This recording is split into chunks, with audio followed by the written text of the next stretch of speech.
Hanımlar beyler, Yemek.com stüdyosuna hoş geldiniz. Bugün muazzam bir gün. Sizlere dana kaburga pişirmeyi göstereceğim. Yumuşacık, lokum gibi dana kaburga nasıl pişirilir? Hepsi az sonra. Kemikler adeta tereyağından kıl çekermiş gibi ayrılacak içerisinden. Yumuş yumuş, lime lime bir dana kaburga pişireceğiz. Sonrasında onu bir sandviçe çevireceğim. Üzerine asla bildiğiniz soslara benzemeyen bir cacık sos göstereceğim. İçerisi muhteşem. Altta o güzel, lezzetli et, üzerinde hafif serin, içerisinde soğan, sarımsak bulunan bir sos, çıtır çıtır ekmeğiyle lafın sonu gelmeyecek. Hadi başlayalım.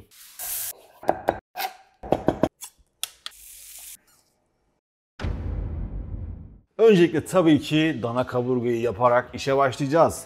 Dana kaburga. Gördüğünüz gibi kemikli bir parça kullanıyoruz. Benim dana kaburgam bütün halde kesilmemiş vaziyette çünkü nasıl uzun uzun pişirdikten sonra onu lime lime yapacağım. Dana kaburgaya tezgahlarda kesilmiş vaziyette rastlayabilirsiniz ya da böyle ortadan ayrılmış daha uzun parçalar halinde rastlayabilirsiniz. Hepsi aynı şey. Böyle bütün halde de satın alabilirsiniz. Şimdi yapacağımız işlem. Fırına girebilir bir tencereye ihtiyacımız var. Kenarı metal saplı olanlar işimizi görür. Seramik saplı olanlar işimizi görür. Granit saplı olanlar işimizi görür ama birazcık da büyük ve derin olmasına ihtiyacımız var. Çünkü içerisine sıvı da koyacağız. Tencerenin altını açtım. Yaklaşık 5 dakikadır ısınıyor. Altı kısıkta.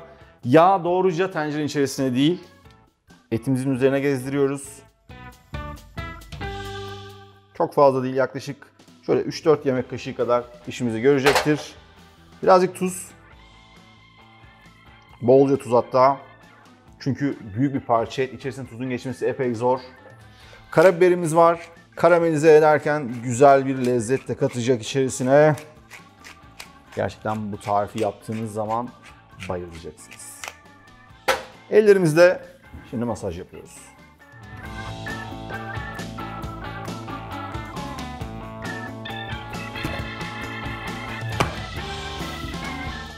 Bu arada dana kaburgada şundan bahsetmek istiyorum. Burada gördüğünüz gibi katman katman etler var. O nedenle dana kaburga etini genelde kıymalarda, işte burger kıymasında falan çok sevilir. Orada kullanılıyorlar çünkü pişmesi biraz meşakkatli. Ama uğraşıldığı zaman şu aralardaki yağlar eriyecek, etler ayrılacak. Evet, şimdi mühürleyelim. Ben de orada ellerimi yıkayayım. Ses güzel.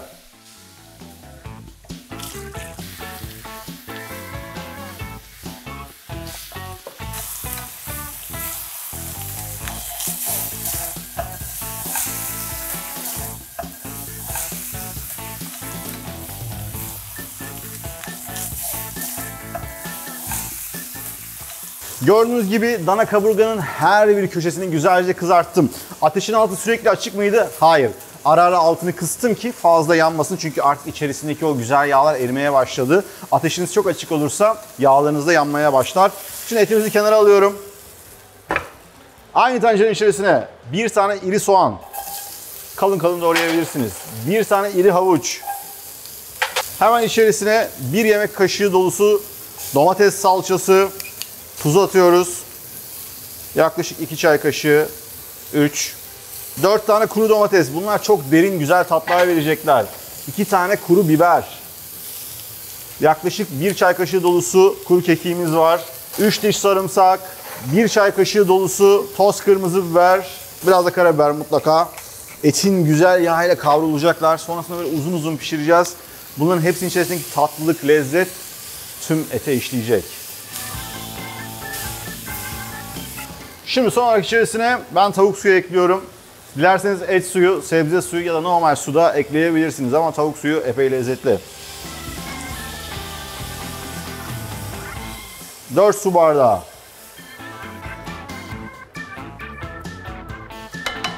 Şimdi etimizi tekrar içeriye alacağız. Etin kemikleri yukarıda kalacak şekilde.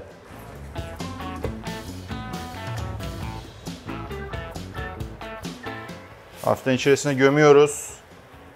Üzerini alüminyum folyo ile kaplayacağız. Zaten ete temas etmeyecek. Sonrasında fırınım 170 derecede açık. Fana falan ihtiyacımız yok çünkü bir şeyi kabartıp ya da havası uçurmak istemiyoruz. Normal fırın, fansız, 170 derecede yaklaşık etinizin büyüklüğüne, kalınlığına göre 2,5 ila 4 saat arasında pişecek. Ara ara kontrol edeceğim. Şimdi altını kapattım.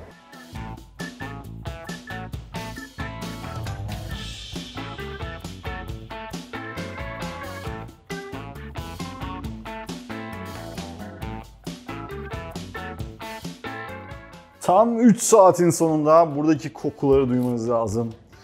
Şöyle size göstereceğim şimdi. Şuna bakar mısınız ya? Şöyle kemikler zaten ayrılmış. Bakın şöyle bıçakla ne kadar kolay içine girip çıktığını görüyorsunuz. Adeta böyle lime lime olmuş, muhteşem kokuyor. Hemen değil, bir yarım saat dinlensin. Şöyle sular içine girsin, çıksın. Biz de orada muhteşem bir cacık sos hazırlayalım. Bu sosu bütün sandviçlerinizde gönül rahatlıkla kullanabilirsiniz. Çünkü tadı tam bizlik. Cacıktan alıştığımız o muhteşem tat var içerisinde ama çok güzel eklemeler yaptım. Onlarla birlikte sandviçlerin arasında muhteşem bir yere ulaşıyor. Hemen başlıyorum. Süzme yoğurdum var, yaklaşık 1,5 su bardağı. 3 tane ufak salatalığım var. Eğer büyükse 2 tane kullanabilirsiniz. Şimdi salatalıkları ne yapıyoruz? Önce ortadan 2'ye, sonra tekrar 4'e bölüyoruz. Sosun sulanmasını asla istemiyoruz. O nedenle ortadaki çekirdekleri alıyoruz. Sonrasında salatalıklarınızı isterseniz düz şekilde ufak ufak ya da benim gibi hafif verevine uzun parçalar halinde doğrayabilirsiniz. Mümkün olduğunca ince doğrayın.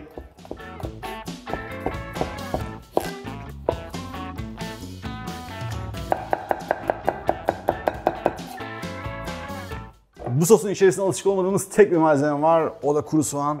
Böyle yarım bir kuru soğan o kadar güzel bir lezzet veriyor ki inanamayacaksınız. Hemen ince ince doğruyorum. Piyaz dediğimiz şekilde.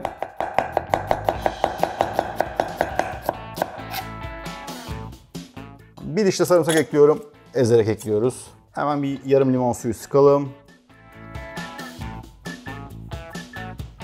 Bir çay kaşığı tuz. Ve son olarak biraz dereotu.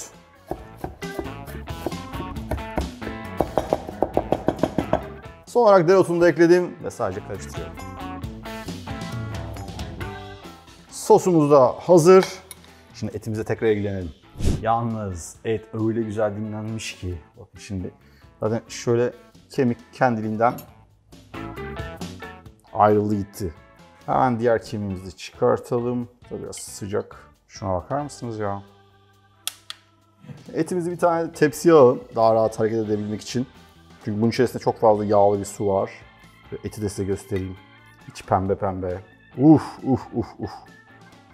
Tandırdan sonra buna da bayılacaksınız. Tabii ki sadece sandviç yapmak zorunda değilsiniz. Böyle güzel bir eti pilavla, püreyle, canınız ne isterse değerlendirebilirsiniz. Şimdi bakın ortada büyük parça bir yağ var. Onu alacağım. Bakalım. Burada kuru domateslerimiz, kuru biberlerimiz tüm lezzetini vermiş.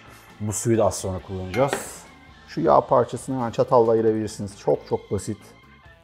Gördüğünüz gibi fazla yağdan hızlıca kurtulduk.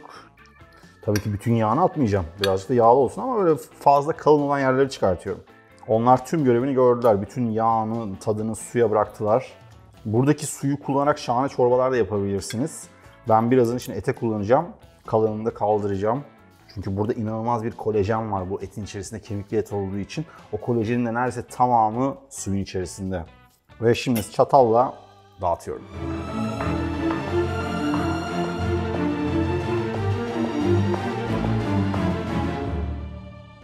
Bu arada temizlerken tabii çıkarmanız gereken bir parça daha var. Silver skin yani gümüş deri diye adlandırılan, genelde kemiklerin üzerinde ya da bazı et parçaları arasında asla pişmeyen, yani isterseniz saatlerce kaynatın o parçayı pişirme şansınız yok. Ama bunun gibi uzun pişirmelerde sonrasında kolaylıkla ayıklayabiliyorsunuz. Bakın bu parça kemiğin üzerindeki parçaydı. Kemiğin yerlerini görebiliyorsunuz. Kemikleri tutan dokular bunlar. Bunları da içerisindeki etleri temizledikten sonra çatalımızla kolaylıkla çıkartıyoruz. Daha fazla dayanamayacağım.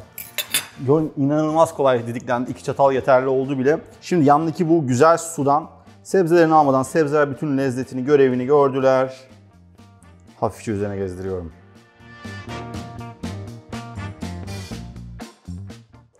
Bunun içerisindeki o muhteşem lezzetli suyla tekrar ıslatıyorum ki o dokuların arasına yine o kolajenli, yapışkan hali geri gelsin. Bunu bu şekilde bayağı kavurma gibi dondurup buzdolabınızda tutabilirsiniz. Dilediğiniz zaman şöyle köşeden bir parça kesin. Tavada bir ısıtın, ekmeği de ısıtın. Of, daha ne anlatayım ben size ya. Bu kadar yeterli olur. Dediğim gibi burada kalan sıvıyı asla atmayacağım. Bunu püre haline getireceğim. Makarna soslarına kullanabilirim, çorbalara kullanabilirim. Çünkü kendi başına inanılmaz yoğun. Ama dersiniz ki ben böyle dolu dolu, et sulu, sebzeli bir şey yemek istiyorum. Birazcık daha su ekleyin, blenderdan geçirin, içerisine sebze parçaları atıp etli, sebzeli muhteşem bir çorbada içebilirsiniz. Şimdi artık sandviç hazırlayalım da ben tadına bakayım. Burada kendi kendime bittim. Şöyle bir yarım baget ekmek arasına bol etli bir sandviç yapacağım. Madem yine bir işe kalkıştık, tam olsun. Şu ekmeğimizi şöyle hafiften suyuna banalım. Çok fazla değil. O güzel yağıyla. Tost makinesi sadece alttan açtım ya da bunu bir tavada da yapabilirsiniz. Sadece ekmeğin böyle içi kızarsın istiyorum.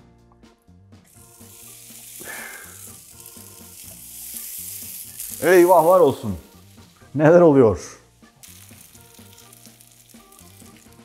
Evet, ekmekler hafifçe ısındılar. Sıcak. Artık sandviçimizi yapabiliriz. Şöyle sulu sulu.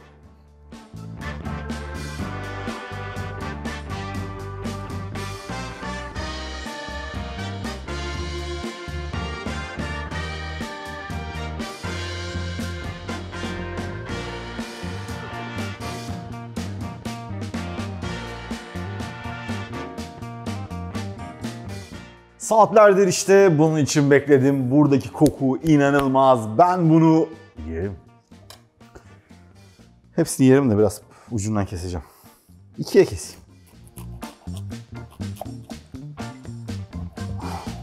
Şöyle içinde size göstereceğim. Dolu dolu et. Kusura bakmayın, bunu konuşamıyorum.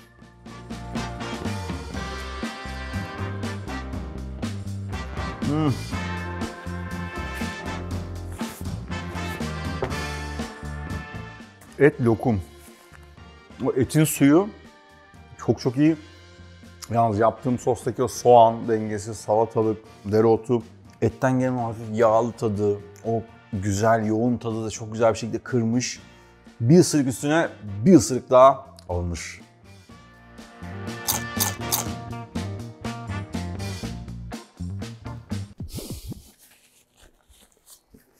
Yalnız size bir uyarım var. Bu sandviçi yemenin temiz bir yolu yok. Birazcık kirleneceğiz, tadını çıkartacağız. O kadar uğraştık, o kadar emek verdik. Tabii ki doya doya tadını çıkara çıkara yemekte hakkımız. Bu tarifi mutlaka deneyin. Özellikle dana kaburgayı nasıl pişireceğinizi de artık öğrendiniz. Dilediğiniz yemekte aynı şekilde kullanabilirsiniz. O muhteşem sosunu da üzerine döküp farklı yemeklerde kullanabilirsiniz. Ama ben özellikle böyle dostlarıma yapabileceğim tarzda, ben gerçekten konuşamıyorum bugün, dostlarıma yapabileceğim tarzda şahane bir sandviç göstermek istedim sizlere. Buraya kadar geldin, videoyu beğenmeyi ve hala abone olmayanlar abone olmayı unutmayın. Bir sonraki bölümde görüşmek üzere. Bye bye.